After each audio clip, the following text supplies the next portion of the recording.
It's time for the Longines Chronoscope, a television journal of the important issues of the hour, brought to you every Monday, Wednesday, and Friday. A presentation of the Longines Whitnor Watch Company, maker of Longines, the world's most honored watch, and Whitnor, distinguished companion to the world-honored Longines. Good evening, this is Frank Knight. May I introduce our co-editors for this edition of the Longines Chronoscope? Larry Lesueur, CBS News correspondent, and Kenneth Crawford, National Affairs Editor of Newsweek magazine. Our very distinguished guest for this evening is Admiral Richard E. Byrd. The North Pole used to be a no-man's land, but these are the days when, by buying a ticket on a commercial airliner, you can fly across the North Pole and drink a cocktail at the same time. Yet only 60 or more years ago, about 35 years ago, our guest tonight found out whether there was any land north of the North American continent. He made that first discovery flight, and I must say that Admiral Byrd, our guest tonight, is not only our greatest living explorer, but he's been an inspiration to countless Americans. Admiral Byrd, you've been to both the North Pole and the South Pole. Is there any unexplored land left on this earth that might appeal to adventurous young Americans? Yes, there is. And not up around the North Pole, because it's getting crowded up there now, because they find out it's really usable, not only to live in, but militarily. But strangely enough, there's left in the world today an area as big as the United States that's never been seen by a human being. And that's beyond the pole, on the other side of the South Pole, from Middle America. And I think it's quite astonishing that there should be an area as big as that unexplored. That's a tremendous So challenge. there's a lot of adventure left down at the bottom of the world. Well, Admiral, do you hope to see that? I do. Well, Admiral, Yeah. would you say that since you've been to both the extremities of Earth, are these expeditions to such far-off places, are they getting easier because of modern techniques, or is danger still close at hand? Well, it's a little risky, but nothing like it used to be with the old slow planes and the small cruising radius where we had to put down bases.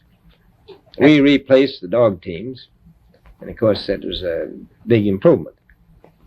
But now the planes go much faster and they are safer, and they have a much bigger cruising radius. You haven't got the danger of a terribly heavy load.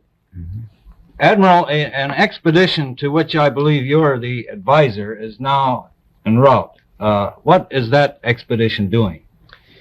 Well, that's the icebreaker Atka, and it's a reconnaissance expedition. It's going down to the South Pole area to make certain observations and to look for some bases. They will be back in April, and they will report back, and upon the information we get from that undertaking, we will base the bigger expedition that's to follow. Is that very definitely planned, or is that... That is being planned right now. So I'm willing to say to you that there will be a number of expeditions that will follow, I think, year after year, at the bottom of the world, because the government has really become interested. Well, Admiral Byrd, I can understand, I think everybody can, the interest in the North Pole because it's so near our greatest challenger, Soviet Russia. But why this interest in the bottom of the world? Nobody living down there, is there? No, it's pretty cold. There's only one permanent resident, that's the emperor penguin. The little ones live further north. I tell you one reason they're interested. It's by far the most valuable, important place left in the world for science. That's why the scientific groups all over the nation are really interested. But more important than that, it has to do with the future of the nation, those to come after us, or even during your lifetime. Because it happens to be an untouched reservoir of natural resources. And, as the world shrinks with an ever-increasing acceleration, far-flung places, once useless, like we thought the North Pole was, and no man's land, become very useful. The bottom of the world will be important, not only to us, but to our allies. I was going to ask you, does it have military importance? It has some, and as the world shrinks, it will continue to shrink with an ever-increasing acceleration. thus bringing these places closer. And in the future, I can see a time when it will be very, very important strategically. Well, has the development of air power increased the strategic importance of places like the very much Parma so. Peninsula, was it? Very much so. Even now, if anything happened and we lost the Panama Canal, we would have to control the islands just north of Antarctica, which are part of Antarctica. Then between there and Cape Horn. I've heard it said that there are 7 continents in the world, and one of them has never been seen by a woman, and that's Antarctica. Is that actually true? Well, if the Palm Peninsula is an island, as far as I know, that's true. No woman's ever stepped foot upon the Antarctic continent, and it's the most peaceful place in the world. Well, I'm sure that won't last very long. I understand that now that you're working with the Arnold Bread Company in charge of frozen foods. Now, is there any future for frozen foods down these frozen extremities? Well, I think the human race can be helped by that. This was thought out by Dean Arnold, who's, in my opinion, a great humanitarian. He learned that we went down there after 4 or 5 years and finished a meal that we had left there on the table when we had evacuated Little America. Everything was perfect, including the bread. So he got the idea of this frozen bread, and already he sent some to Europe, and just worked very well over there for some of the starving people.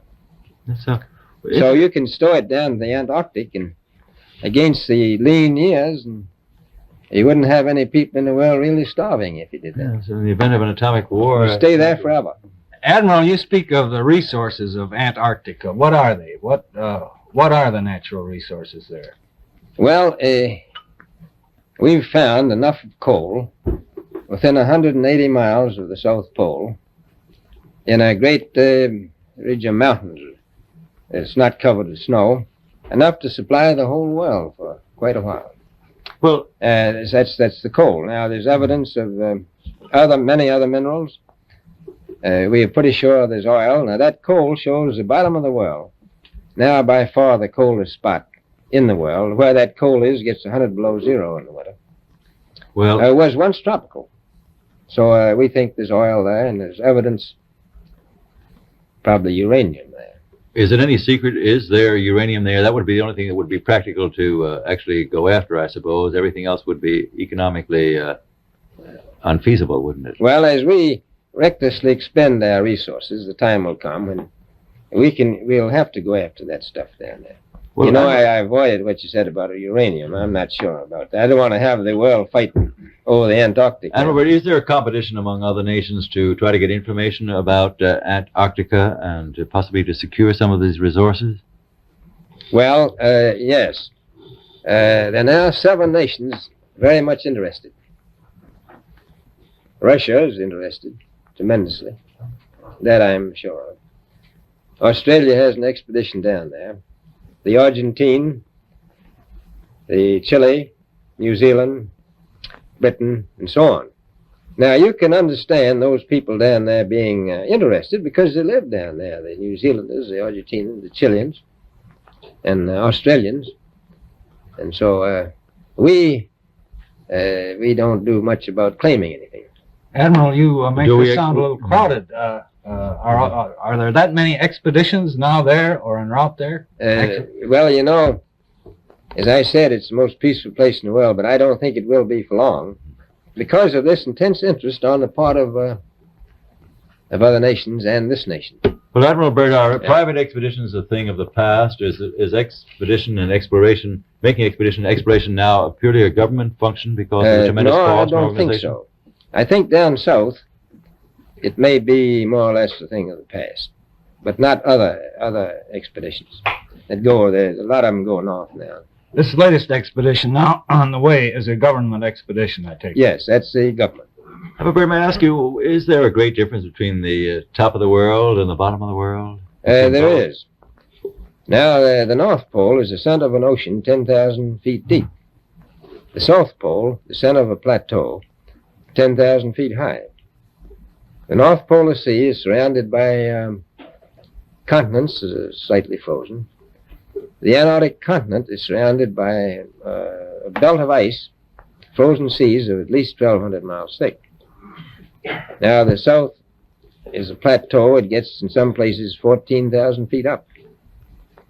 I've been over areas about 13,000, and it's a little bit chilly up there. So there's that big difference between the top and bottom of the world. The north really isn't very cold up there on the Arctic Ocean. Not compared to the south. Admiral Byrd, we often hear it said that our young Americans now aren't as hardy as their forefathers. Do you think that Americans do measure up to the standards, the physical standards and morale standards of the past? I do. I don't believe that. I think they're just as hardy. Well, what would you say was the most valuable factor on an expedition? Is it morale, or physical courage, or is it sheer equipment? Well, I've always thought that loyalty was by far the most important trait. The British told me that when I first went down in 28, that I couldn't possibly get through the winter night without a mutiny if I took more than 20 men. But to serve science, I had to take 42 men. Then I took 56 the next time, and so on. And I did find that loyalty was the most important thing during the winter night when it's very hard on your nerves. I think that's best trait. Well, that's a very valuable characteristic at any time. Well, thank you very much, Admiral Byrd. It's been a great pleasure to have you here tonight. It's a pleasure to be with you. Yeah. The opinions expressed on the Longines Chronoscope were those of the speakers. The editorial board for this edition of the Longines Chronoscope was Larry Lesueur and Kenneth Crawford. Our distinguished guest was Admiral Richard E. Byrd.